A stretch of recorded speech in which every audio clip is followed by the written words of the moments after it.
Ya, aku mau lurusin mengenai asap rokok itu, memang di rumah itu perokok banyak, tapi itu ada smoking room. Jadi smoking room itu dari ruang tamu itu jaraknya jauh banget.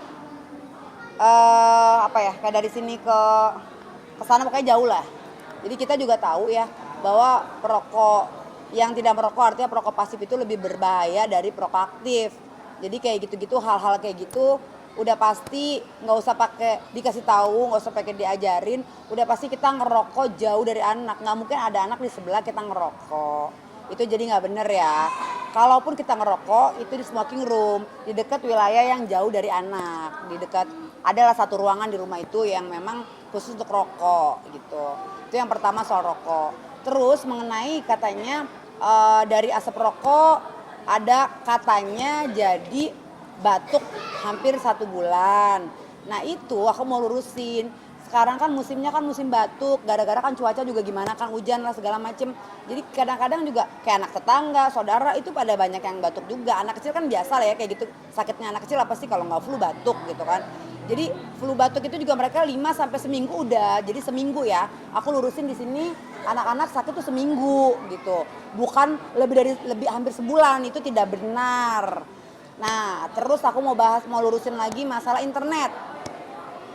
Jadi anak-anak memang benar dikasih akses internet. Tetapi Nomor meja 2. Silakan mengambil pesannya. ya aku mau lurusin soal internet. Jadi memang anak-anak dikasih untuk main handphone gitu. Tapi yang anak yang pertama ya, yang udah dewasa. Tapi dalam batasan juga, nggak ada yang nonstop terus-terusan gitu ya hampir 1 hari. Orang dewasa juga kan nggak sanggup kan. Nomor meja 2. Silakan mengambil pesanan. Jadi itu nggak benar bahwa internet itu 1 hari itu dikasih 2 kali. Jadi kayak misalnya siang sejam, terus malam 1 jam, ya itu iya. Tapi dalam batasan yang masih wajar kok. Kita juga nggak mungkin karena kan anak-anak kalau misalnya ngelihat apa ya layar terus-terusan apalagi jarak deket, emang matanya mau kedip-kedip gitu. Jadi nanti matanya rusak kayak gitu-gitu kita ngerti lah. Nggak mungkin juga gitu, nggak mungkin juga kita membiarkan hal itu terjadi. Jadi aku udah lurusin di sini masalah internet itu masih dalam batas yang wajar. 1 hari 2 kali atau sejam nggak lebih dari 2 jam masih batas wajar.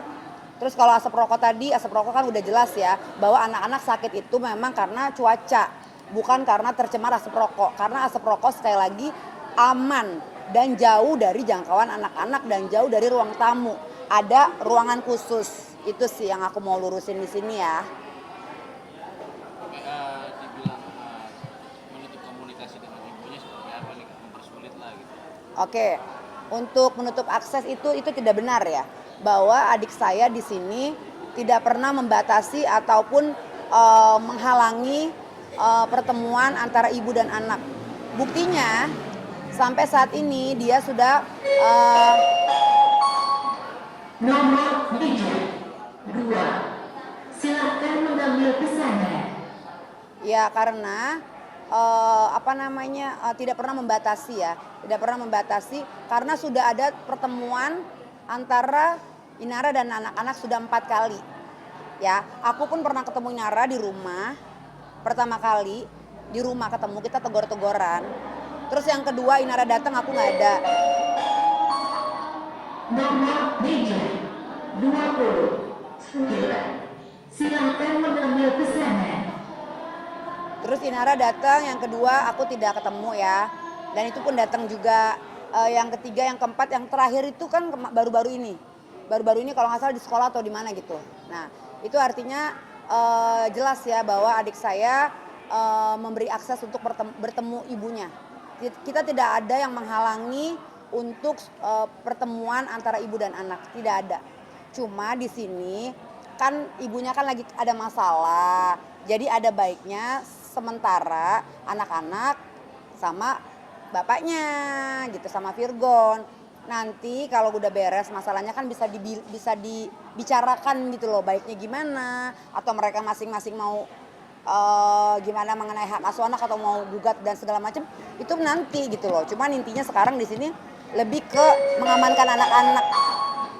Nomor meja 1. Boleh tahu Kak, ketemuan waktu itu ngapain aja Inara sama anak? Ya kayak makan, terus ya cerita antara ibu dan anak lah ya, kemana ngapain gitu-gitulah standar. Terus Inara juga pernah ada ngasih kado kan ke anaknya, tapi ngirim nggak ketemu langsung. Waktu anaknya yang nomor 2 itu ulang tahun, Inara kasih kado apa gitu, mainan lah. Virgon kasih kado motor ke anaknya kan, motor Harley custom yang buat anak kecil gitu. Motornya itu mirip seperti motor Virgon, jadi biar kembar ceritanya tuh, jadi biar kembar tapi listrik gitu. Oke, mungkin nggak sih Kak, apa yang tadi Kakak bantah ya, Ya. 3 hal tadi tuh yang Kakak itu mungkin nggak keluar dari mulutnya anak-anak, mungkin pada saat ketemuan gitu. Itu kurang tahu ya, bisa ditanyakan sama anak-anak langsung, tapi kalau yang 2 itu kan masih terlalu kecil ya. Mungkin dari yang lain atau nggak ngerti atau mungkin memang ya sebenarnya sah-sah aja ya, masing-masing mau hak asuh anak itu. Mungkin yang ibunya pengen di tangan ibunya, ya adik saya juga pengen di tangan adik saya, ya silakan aja gitu, silakan. Kalau lapor ya kita datang, kalau memang diperlukan kayak ini kan kayak apa namanya tadi ke Komnas Perlindungan Anak ya silakan aja. Nanti kan di sana kan bisa dilihat, bisa apa namanya, bisa korporatif lah. Misalnya Komnas HAM mau melihat bagaimana langsung gitu kan, ya silakan aja. Jadi kita menanggapi dengan santai sih, intinya kayak gitu. Kak Feby, maaf, tadi dari pihak Komnas sendiri akan menjadwalkan anak-anak untuk ketemu psikiater kan ya?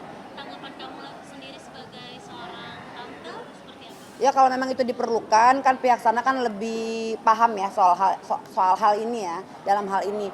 Jadi kita sih ikutin prosedur aja. Kalau disuruh begini kita begini gitu, kita ikutin aja. Tapi dari kamu sendiri melihat anak-anak kan sudah sering ketemu, ada rasa trauma tersendiri nggak sih? Mungkin pasti secara sadar mungkin Starla sudah mengerti kan, jauh lebih mengerti ya, ada permasalahan di antara kedua orang tuanya ini.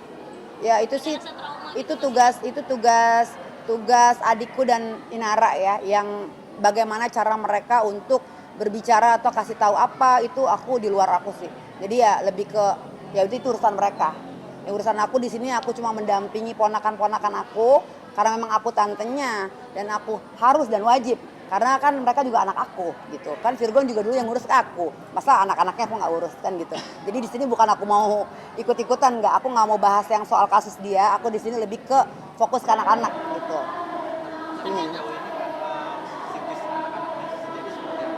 Pokoknya sebisa mungkin yang aku nggak mau sampai ada pertanyaan-pertanyaan yang mengarah ke situ gitu. Jadi lebih ke kayak ngajak main, terus apa hobinya, salurin, terus lebih ke dia happy kayak gitu-gitu.